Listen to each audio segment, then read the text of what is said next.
All right, so what we're going to do is the pink clouds from Songs photo reference. And so what I'm going to do is a darker pink to lighter pink. I'm going to go ahead and cover the whole thing. And here's the thing, don't be stingy, all right?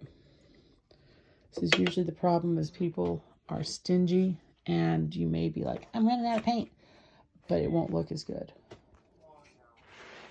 I would love to say I can get you some more paint, but I can't because I'm not there. So now it's a little easier for me because this is a small canvas.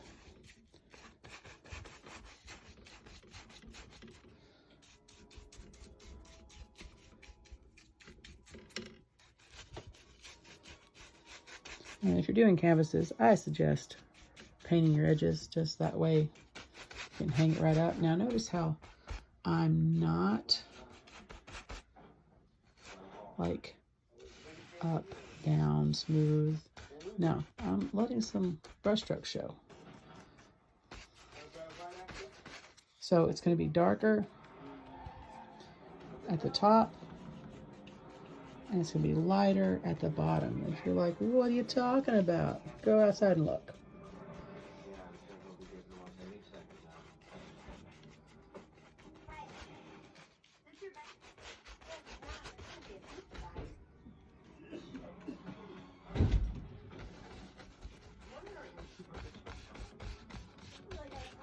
Sorry, I'm also watching Buffy the Vampire Slayer because it's Buffy the Vampire Slayer.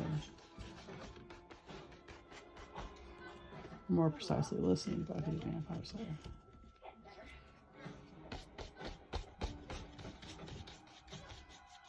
Now,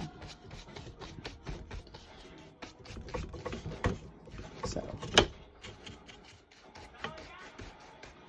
all right, try not to be a stingy person with your paint.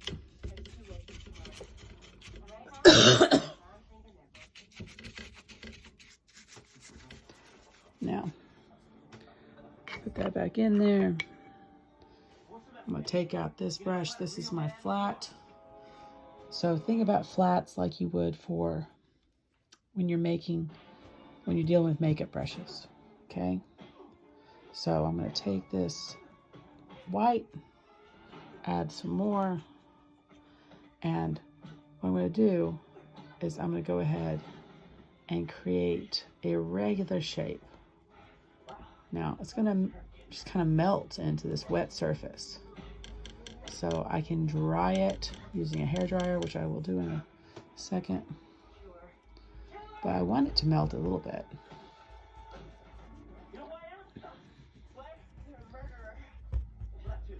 So the reason why I'm showing this is because I noticed on her picture, her stuff was just too thin.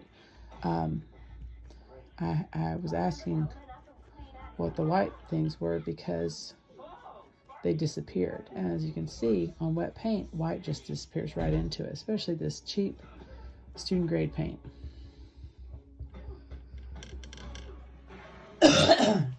So I'm going to go ahead and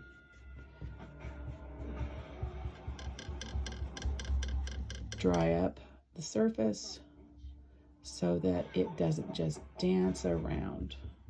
I'm going to go ahead and grab a little yellow just because I think that the golden colored clouds just look beautiful on a pink sky. See? Now, so it's like I'm swooping around, but I want to be loose. And I can also drag my paintbrush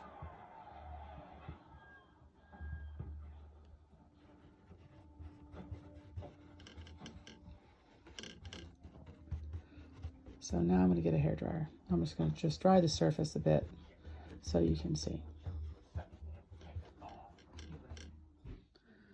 So now that the surface is dry, you can see that I'm laying that on and it's just staying on top now versus just disappearing into the wet paint. So I'm petting it like my brush strokes are like I'm petting a dog I'm not certain of. Maybe a dog that has trouble with lights because they're crazy. So pet, pet, pet. Go the other direction. That's right, he crazy. So, and while it's wet now, oh my goodness. He's just so crazy. So, see, I'm petting it. Little brush strokes.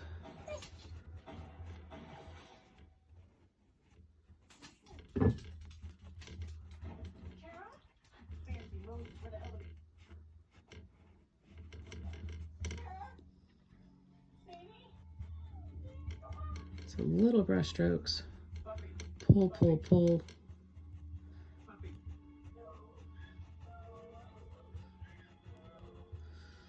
All right, and you already start to see the shape of the clouds developing. And the shape of his insanity. This is what happens when your ex thinks it's funny to use a flashlight on the dog like he's a cat. Turns him crazy. So now he's a shadow hunter, you know, like the TV show. Little X's. Keep it loose. One of the things that students commonly do is they overblend.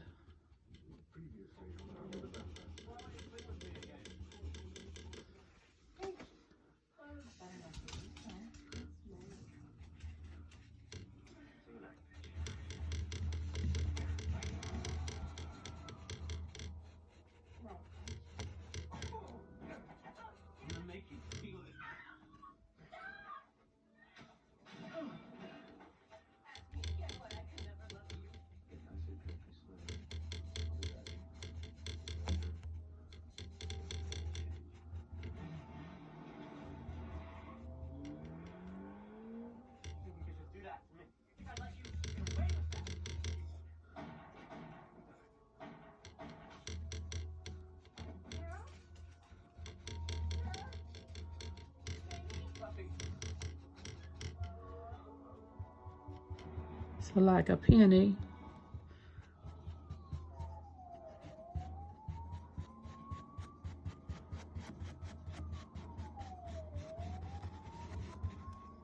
And now, since the clouds are going to get kissed by the sun at the bottom as well,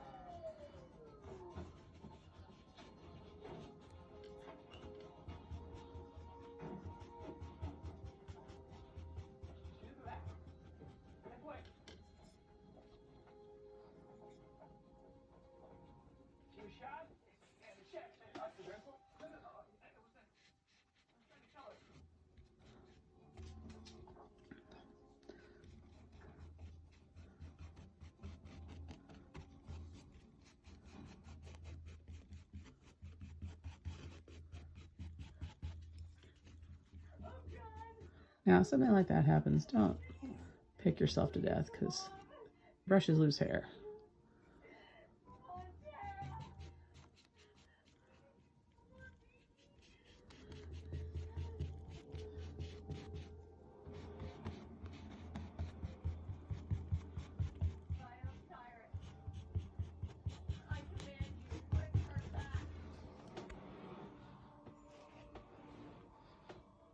So now,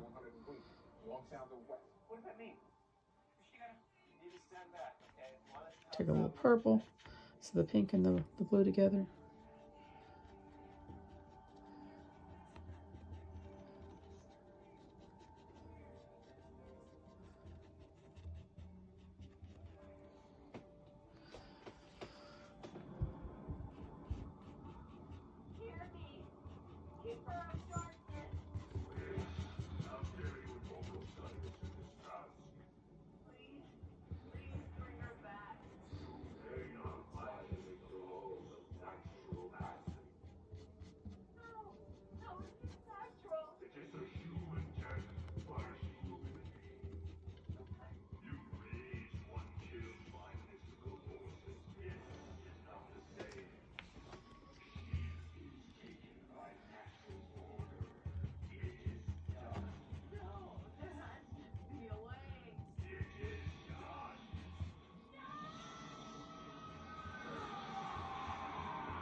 right, so again, I'm going to go ahead and dry it.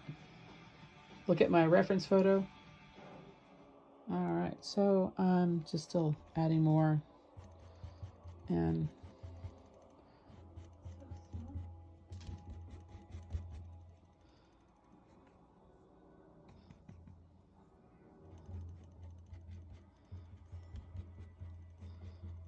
so little brush strokes.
Now, of course, on something this small, you're going to have a small brush for the other stuff.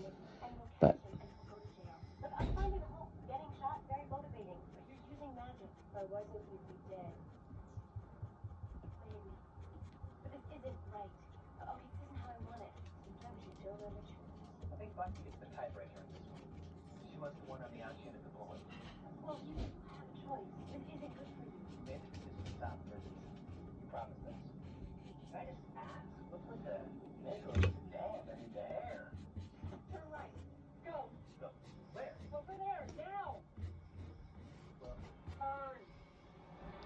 all right, so anyway, this is where I would stop because this is what I'm gonna finish at. Plus, I'm gonna show another one, so.